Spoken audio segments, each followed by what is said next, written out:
Amém? Louvado seja Deus. Estaremos hoje falando em 1 Coríntios capítulo 12. Vou estar lendo 12 em diante. Aí no Novo Testamento, 1 Coríntios capítulo 12, versículo 12. Quero estar lendo para vocês esta noite, que tem como título a unidade dos membros do corpo. Versículo 12, eu vou estar lendo o versículo 12, você vai poder se assentar e confortavelmente estaremos lendo o texto. 1 Coríntios capítulo 12, versículo 2 diz assim: porque assim como o corpo é um e tem muitos membros, e todos os membros, sendo muitos, são um só corpo, assim é Cristo também. Podem sentar, vamos seguir com a leitura.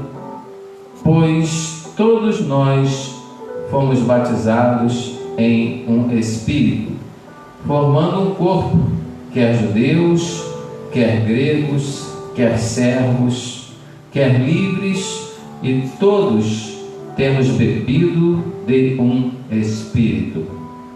Porque também o corpo não é um só membro, mas muitos. Se o pé disser, porque não sou mão, não sou do corpo, não será por isso do corpo? E se a orelha disser, porque não sou olho, não sou do corpo, não será por isso do corpo?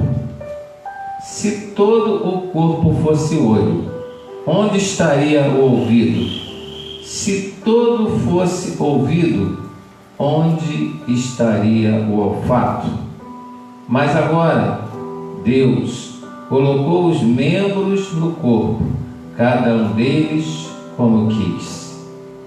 E se todos fossem um só membro, onde estaria o corpo? Agora, pois há muitos membros, mais um corpo. E o olho não pode dizer à mão, não tenho necessidade de ti, nem ainda a cabeça aos pés, não tenho necessidade de vós. Antes, os membros do corpo, que parecem ser os mais fracos, são necessários. E o que reputamos serem menos honrosos no corpo, a esses honramos muito mais, e aos que em nós são menos decorosos, damos muito mais honra. Porque os que em nós são mais honestos não têm necessidade disso, mas Deus assim formou o corpo, dando muito mais honra aos que tinham falta dela, para que não haja divisão no corpo, mas antes tenham os membros igual cuidado uns dos outros, de maneira que, se um membro padece, todos os membros padecem com ele, e se um membro é honrado, todos os membros se regozijam com ele. Ora, vós sois o corpo de Cristo, e seus membros em particular. E a uns pôs Deus na igreja, primeiramente apóstolos, em segundo lugar profetas, em terceiro doutores, depois milagres, depois dons de curar, socorros, governos, variedades de línguas. Porventura, são todos apóstolos? São todos profetas? São todos doutores? São todos operadores de milagres? Têm todos o dom de curar? Falam todas diversas línguas? Interpretam todos? E terminando o texto, no versículo 31, de 1 Coríntios 12 encerra assim: portanto, procurai com zelo os melhores dons, e eu vos mostrarei um caminho ainda mais excelente. Querido, esse que a gente acabou de ler, esse texto de 1 Coríntios 12, aonde a gente fala da unidade dos membros do corpo. E o desafio hoje do pastor, o desafio pastoral para todo pastor de toda igreja, seja igreja pequena, média, grande ou mega templo, é manter essa unidade. Porque no nosso meio, infelizmente, acontecem divisões, acontecem competições, acontecem vaidades. Mas o texto fala aqui que nós somos um só corpo, assim como Cristo. Aleluia. Porque todos nós fomos batizados em um só Espírito. Então, querido, quando o texto fala isso, ele não está se referindo aqui ao batismo em água, nem ao batismo do Espírito Santo, que é otorgado ao crente no dia de Pentecostes. Pelo contrário, é o ato do Espírito Santo batizar o crente no corpo de Cristo, unindo a esse corpo. E é essa unidade que agrada o coração de Deus, fazendo com que esse corpo ele se complete aos demais crentes. É a transformação espiritual, é a regeneração que ocorre na conversão, que coloca o crente em Cristo de maneira doutrinária e bíblica. Nós não temos que competir com ninguém. Nós temos que entender que o irmão ou a irmã, eles fazem parte do corpo. E se o seu irmão padece, você também tem que padecer junto com ele. Se o teu irmão se entristece, você também tem que se entristecer, porque a dor do teu irmão é a sua dor, porque ele faz parte do corpo. Aleluia. Então, quando o teu irmão é honrado, ele conta uma bênção de vitória, você também tem que se alegrar com ele. Porque esse sentimento, porque nós fazemos parte de um corpo, e muito mais de um corpo místico de Cristo. Então nós sabemos que no mundo secular, nós estamos acompanhando aí manifestações que aconteceu com aquele senhor lá nos Estados Unidos, onde um policial com o joelho em cima do pescoço daquele rapaz já imobilizado, ele veio a falecer. Então houve manifestações de diversos países. Mas infelizmente, às vezes, dentro da igreja, querido, o irmão está chorando, o irmão está precisando, o irmão está ali gemendo, e as pessoas, em vez de ajudar, elas fazem isso. Elas viram as costas para o sofrimento do irmão. E isso acontece, e isso entristece a Cristo, porque nós temos que refletir um amor cristão, um amor regenerado, um amor transformado. Eu sei que às vezes a pessoa necessita de um socorro financeiro, até mesmo de uma cesta básica, e você não tem condição de atender. Mas deixa eu te revelar algo, querido. É muito mais fácil Deus usar aquele que não tem para socorrer aquele que também não tem, do que aquele que tem muito, porque ele não tem um coração de Deus. E muitas das vezes, quando aquele homem abastado financeiramente, com bastante recurso, que tem uma renda per capita muito alta, por trás daquela ajuda tem até um interesse para quando chegar uma data, um dia especial, a pessoa vai bater na tua porta e vai te lembrar: eu te ajudei, agora eu preciso da sua ajuda. Porque o interesse, ele fala mais alto, e isso tudo entristece o coração de Deus.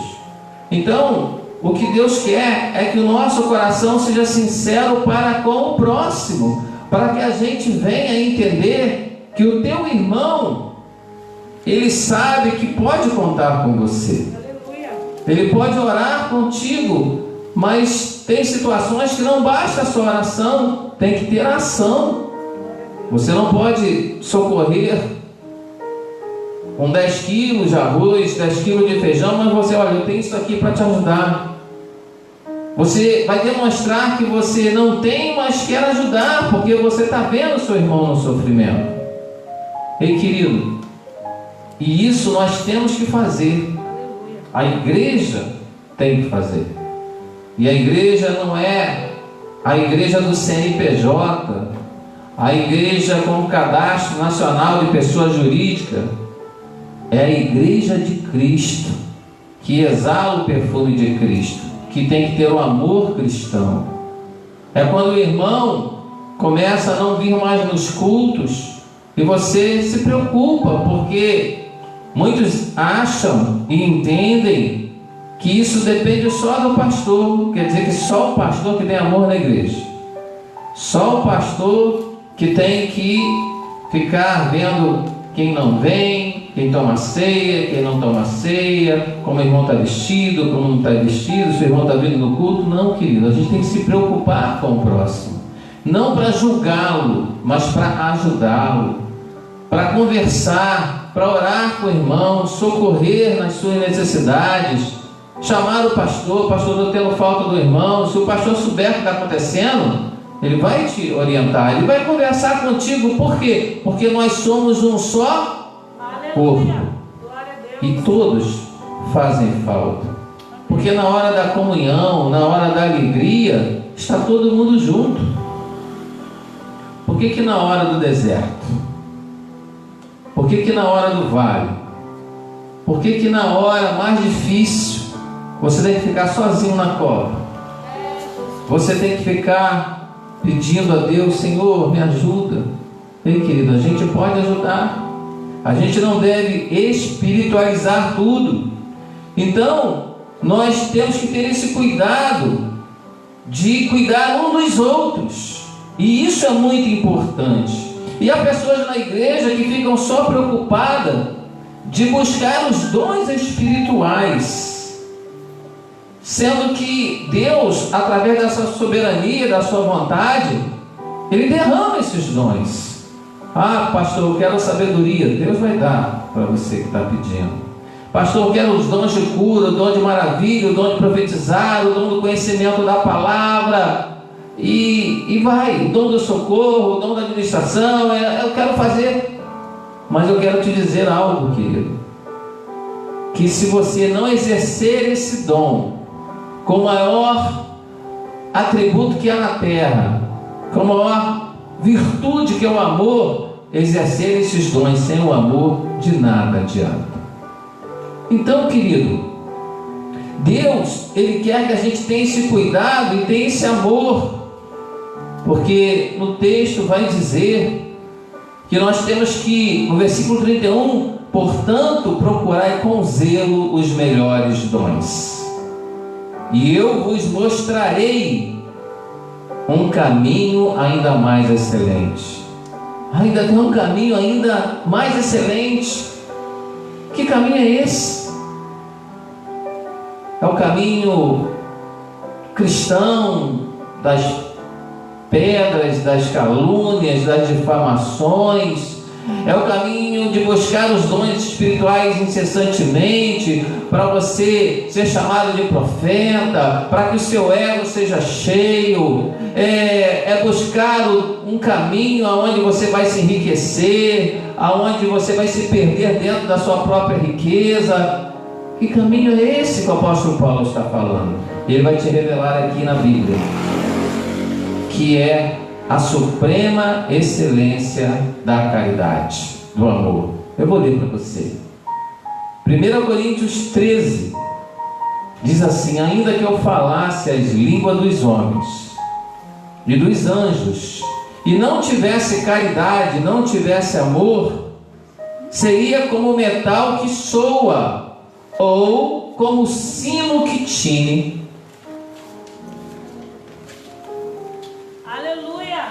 quer dizer, ter dons espirituais, falar a línguas dos homens e dos anjos e não ter amor, de nada adianta, querido. Exercer os seus dons sem amor cristão, de nada adianta.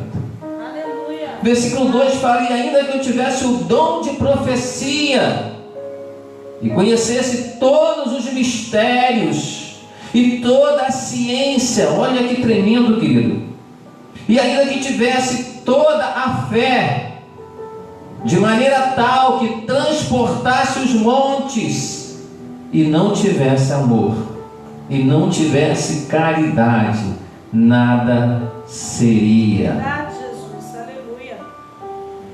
E querido, não vai ser a sua religiosidade que vai fazer a diferença, que vai aprovar o seu trabalho diante de Deus. Não vai ser só porque fala em línguas, que você profetiza, que você tem conhecimento, que você faz grandes obras de fé, que você mostra para todo mundo que você atende a isso. Mas se não tiver o amor, diz a palavra, o apóstolo Paulo está nos descrevendo, de nada adianta. O versículo 3 diz, de 1 Coríntios 13: e ainda que distribuísse toda a minha fortuna para sustento dos pobres. Que obra linda, né? E ainda que entregasse o meu corpo para ser queimado, e não tivesse amor, não tivesse caridade, nada disso me aproveitaria. Meu Deus.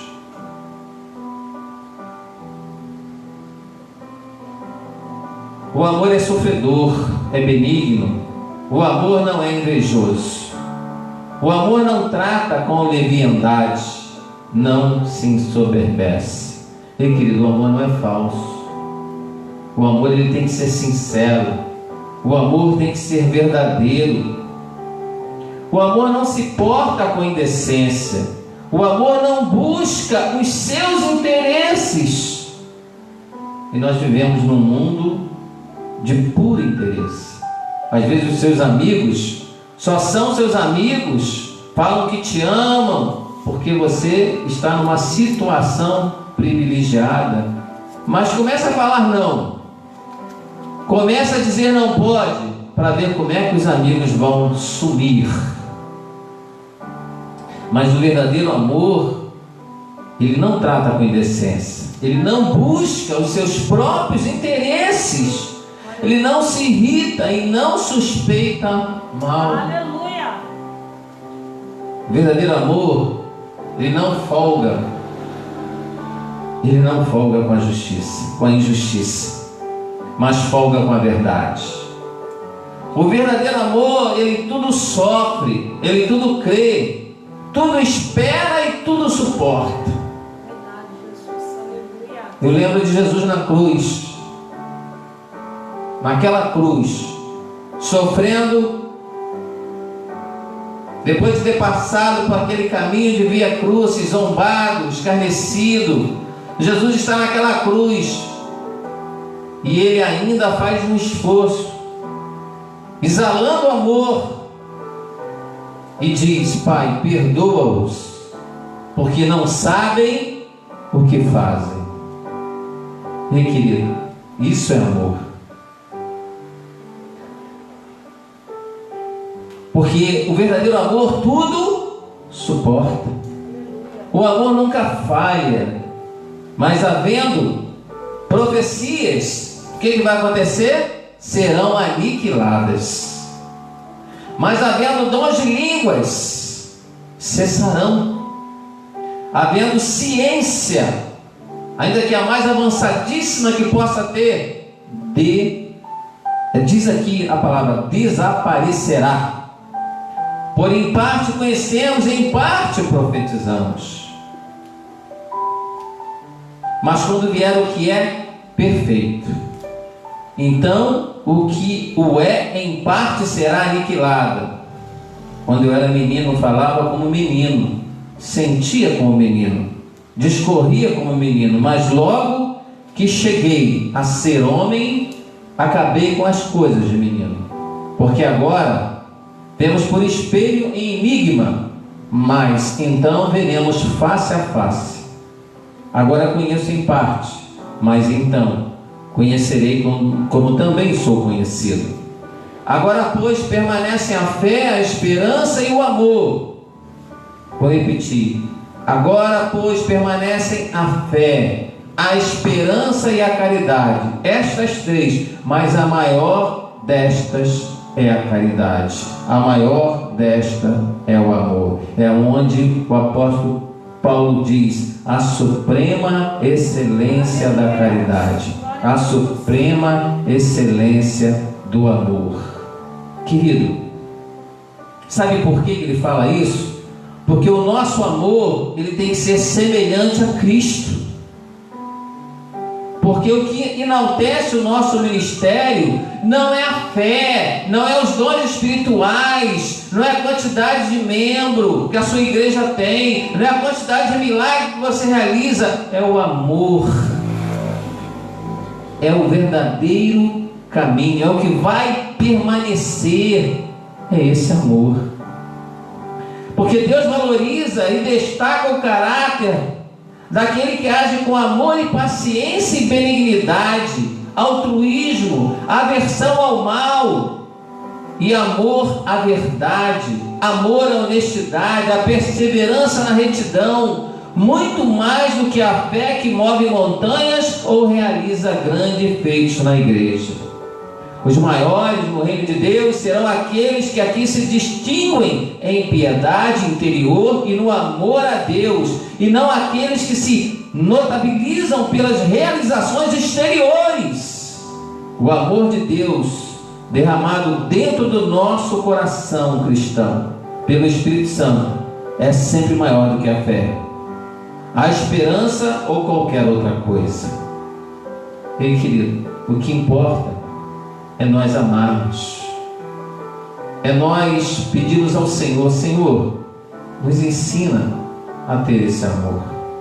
E eu quero ler para você algo que muito cristão, eu vou falar aqui algo dos paradoxos de Jesus Cristo.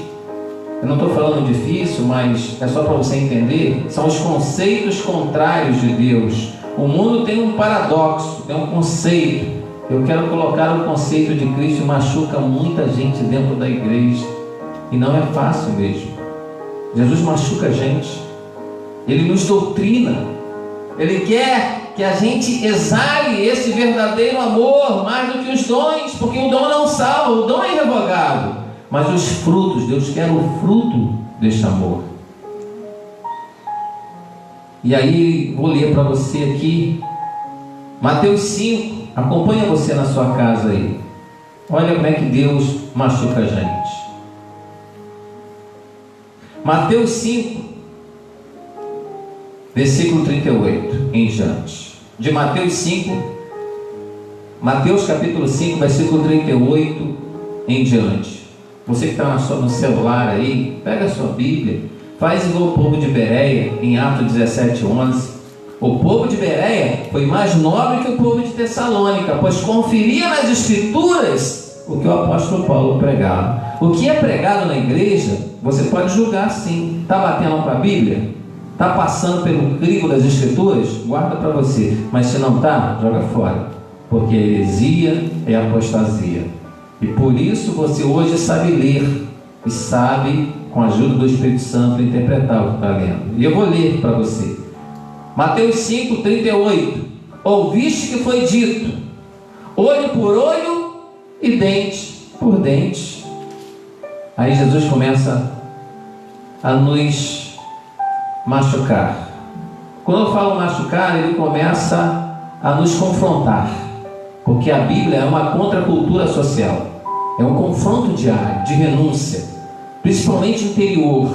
Olha o que ele fala: eu, porém, vos digo que não resistais ao mal, mas se qualquer te bater na face direita, oferece-lhe também a outra. Eu falei com você que Jesus ia te machucar, que Jesus ia te confrontar. Ele continua: E ele vai invadindo o teu ser, o teu interior, e quer mudar, ele quer transformar com a doutrina bíblica, com a santa e poderosa palavra. Para produzir, nesse momento você vai ficar com raiva, mas diz a Bíblia que no seu interior vai produzir frutos de justiça, frutos de pacífico de justiça. O versículo de número 41. E se qualquer te obrigar a caminhar 1 milha, vai com ele 2. Dá a quem te pedir, e não te desvies daquele que quiser que lhe empreste. Ouvistes que foi dito? Amarás o teu próximo e aborrecerás o teu inimigo. Aí Jesus machuca mais uma vez. Eu, porém, vos digo: amai a vossos inimigos, bendizei os que vos maldizem, fazei bem aos que vos odeiam, e orai pelos que vos maltratam e vos perseguem. Isso é poder de Deus, querido. Isso aqui é poder de Deus. É você renunciar o ódio, é você renunciar aquela raiva e orar pelos seus inimigos, bendizer os que vos maldizem, fazer bem aos que vos odeiam e orar por todos aqueles que te maltratam e te perseguem. E seguindo o paradoxo de Jesus, os conceitos de Jesus, que o mundo não entende, o 45, ele vai explicar: para que sejais, porque se a gente conseguir entender esse amor, ele diz: para que sejais filhos do Pai, que estais nos céus, porque faz que o seu sol se levante sobre maus e bons, e a chuva desça sobre justos e injustos. Por isso que você deve orar pelos seus inimigos, pelos que te maldizem, pelos que te caluniam, te difamam e te perseguem. Versículo 46, Jesus segue ainda falando: pois se amardes os que vos amam, que galardão tereis? Ele faz uma pergunta: que galardão tereis? Não fazem assim os publicanos? Não fazem assim? Não fazem os publicanos também o mesmo? Em outras traduções. E se saudardes unicamente os vossos irmãos, que fazeis demais? Pai do Senhor, irmão, Pai do Senhor, Pai do Senhor, Pai do Senhor, né? É tão rápido, Pai do Senhor, paz do Senhor, a paz do Senhor. Ei, querido, e se saudardes unicamente a vossos irmãos, que fazeis demais? Não fazeis os publicanos também assim? Uma vez, uma irmã me parou na rua e falou, eu não lembro se eu já era pastor, tem tanto tempo. Ela disse assim: você passa por mim, sorri, dá a paz do Senhor, e é o único que faz isso? Eu falei, por que, irmã? Ah, porque eu sou espírita. Eu falei, e daí? A paz não é para mim, a paz é para todo aquele que nele crê. Eu não sou dono da paz, eu estou aprendendo a ter paz. E ela começou a chorar, e nós se cumprimentamos. Falei, segue em paz. E o versículo 48 termina dizendo: sede vós, pois, perfeitos, como é perfeito o vosso Pai que estais nos céus. Amém? Louvado seja Deus. Ei, querido, eu quero concluir essa mensagem dizendo que nesse mundo de vaidade gospel, nesse mundo de vaidade eclesiástica que nós vivemos e vivenciamos isso, chega a ser uma disputa por poder. Ei, querido, nada vai adiantar se você não tiver amor. Nada vai adiantar, porque Deus está no céu vendo tudo e provando tudo. Um ministério, ele não é medido pelo número de membros, você está enganado. Ele é medido pela sinceridade com que você faz. O rebanho não é seu, As ovelhas não são seu, se você for pastor, e nem sua, se você for pastora. Porque Jesus pagou um alto preço. Então, querido, para que a gente faça parte do corpo místico de Cristo, somos provados. Nós temos que renunciar ao ódio, à raiva, nós temos que se preocupar com o próximo, para que aí sim essa unidade possa envolver uma comunhão linda e perfeita dentro da igreja. Aleluia. Que o Senhor Jesus possa te ajudar a esclarecer essa palavra. Não adianta você bater no peito, sei mais a Bíblia do que todo mundo. Não adianta você bater no peito. A minha igreja tem ar-condicionado central. Eu tenho missionários espalhados no 4 cantos do mundo. Mas se não tiver amor, de nada adianta. Não adianta você bater no peito. Eu tenho uma entrada financeira que é a maior do mundo na minha igreja. De nada adianta se você não tiver amor. Não sou eu que estou falando. É o cânon sagrado, a regra de fé e prática, a Bíblia. Então, querido, Jesus é simples. Os seus conceitos são diferentes do mundo. Por isso que a Bíblia veio para confrontar. Então, que você receba essa palavra, que você ame, que você interceda pelo caído, interceda pelo pecador, que você mostre a Deus que você realmente ama as almas perdidas. Amém? Deus te abençoe em nome de Jesus. Louvado seja Deus.